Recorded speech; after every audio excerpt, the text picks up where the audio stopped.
안녕하세요. 오늘은 디모데전서 두 번째 시간입니다. 바울이 디모데에게 어떤 목회적인 권면을 하고 있는지, 에베소 교회가 어떤 권면을 받을 필요가 있었는지 오늘은 2장을 통해서 살펴보도록 하겠습니다. 2장 초반부에 보면 인군과 높은 지에 있는 사람에서 기도하라는 말씀으로 시작해요. 이것이 하나님 앞에서 선한 것이라고 얘기하고요.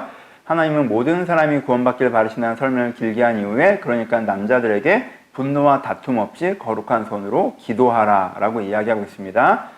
정확하게 그림이 안 잡힐 수 있어요. 다시 한번 보죠. 바울은 에베소 교회 교인들이 당시 귀족들을 위해서 기도하기를 바랬어요. 이것이 선한 것이라고 얘기합니다. 그들도 구원받을 것이라고 얘기해요. 그러니까 분노와 다툼으로 그들을 대하지 말고 기도하라고 얘기합니다. 이 바울의 권면을 들으면 우리가 상상해 볼 수 있죠. 당시 에베소 교회 교인들은요, 귀족들은 구원받지 않아야 된다고 생각했어요.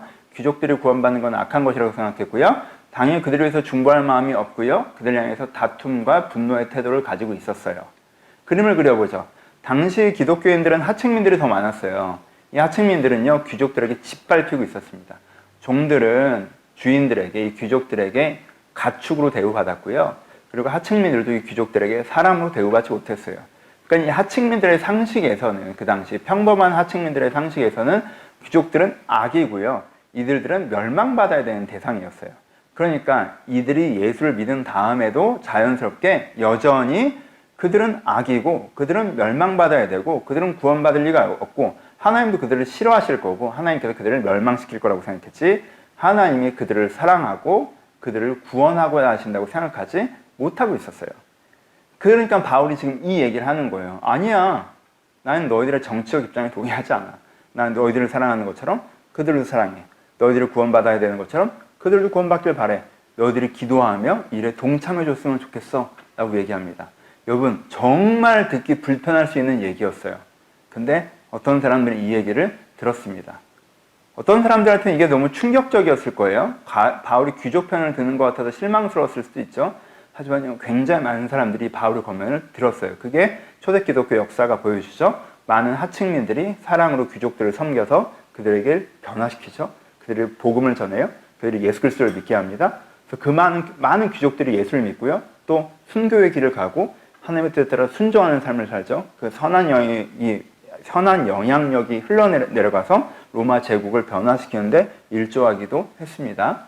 이것들을 한번 생각해 보셔야 될 것 같아요. 그리고 두 번째 이야기가 2장 9절에 나오죠. 바울이 여자들에게 권면합니다. 금이나 진주나 값진 옷으로 자기를 단장하지 말라고 해요.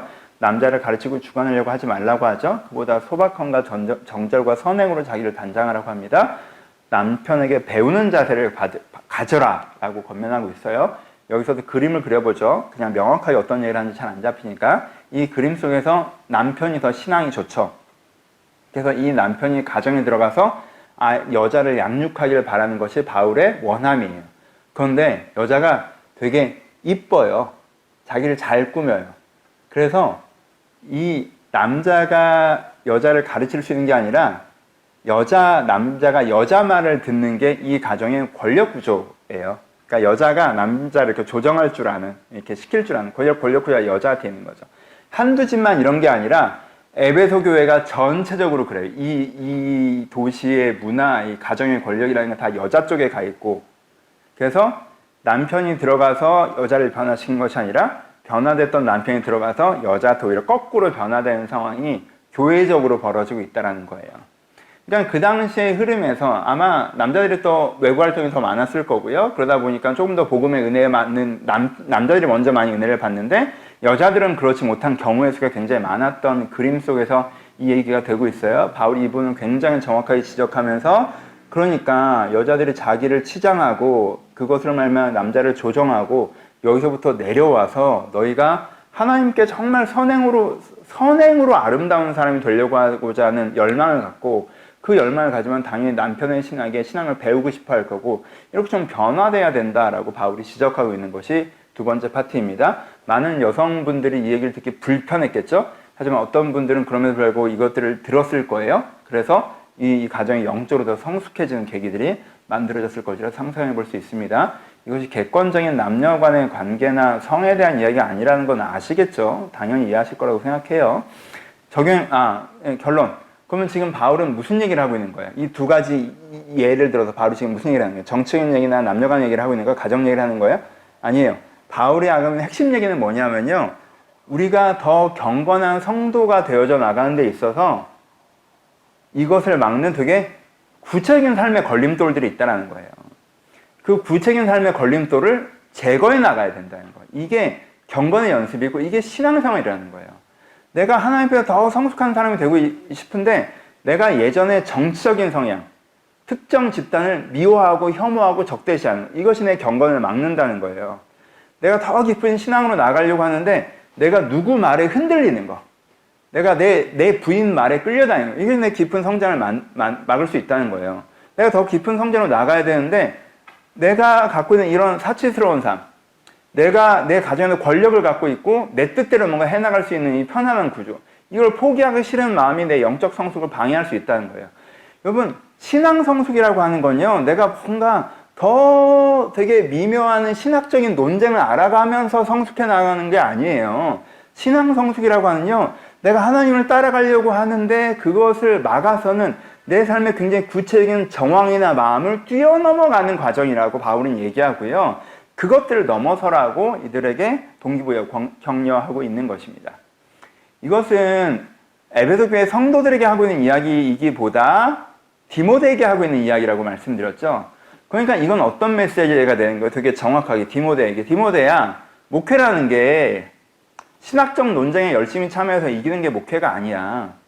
성도들 한 사람 한 사람에게 있는 영적 성장의 걸림돌들, 그 삶의 구체적인 영적 성장의 걸림돌들, 얘는 영적 성장을 못하는 게 지 부인 말을 너무 많이 들어서야. 얘는 영적 성장을 못하는 게 얘가 당하는 게 거기에 대한 분노가 너무 누적돼 있어. 이걸 넘어서야 되라는 그 지점들을 목회자가 이해하고 그걸 넘어설 수 있도록 돕는 게 목회야 라고 디모데에게 권면해주고 있다라고 할 수 있습니다. 디모데는 이 권면을 기억하고 이렇게 자기의 목회 방향성을 바꿨어야 되겠죠.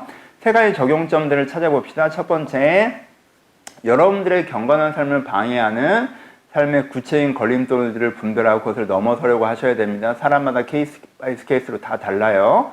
그러니까 하나님의 은혜 가운데 그것을 조명하시고 그 지점을 넘어서는 게 신앙 성장이라는 걸 생각하셔야 돼요.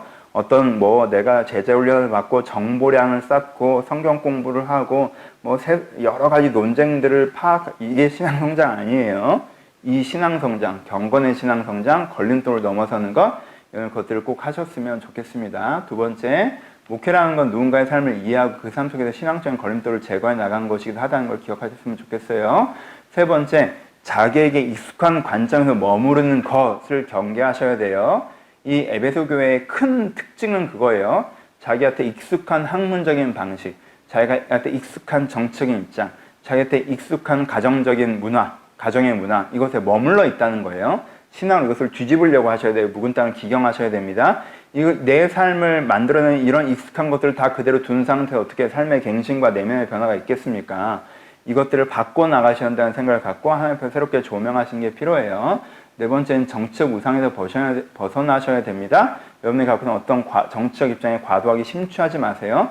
하나님은 나의 반대편에 있는 사람들을 사랑하십니다. 이것을 기억하시는 것들이 필요합니다. 전체적으로 신앙 성장이라는 게 얼마나 구체적인 걸림돌을 맞이하는가에 대해서 얘기하고 있어요. 여러분들의 걸림돌은 무엇입니까? 그걸 찾고 하나님과 함께 그걸 넘어주셨으면 좋겠습니다. 감사합니다.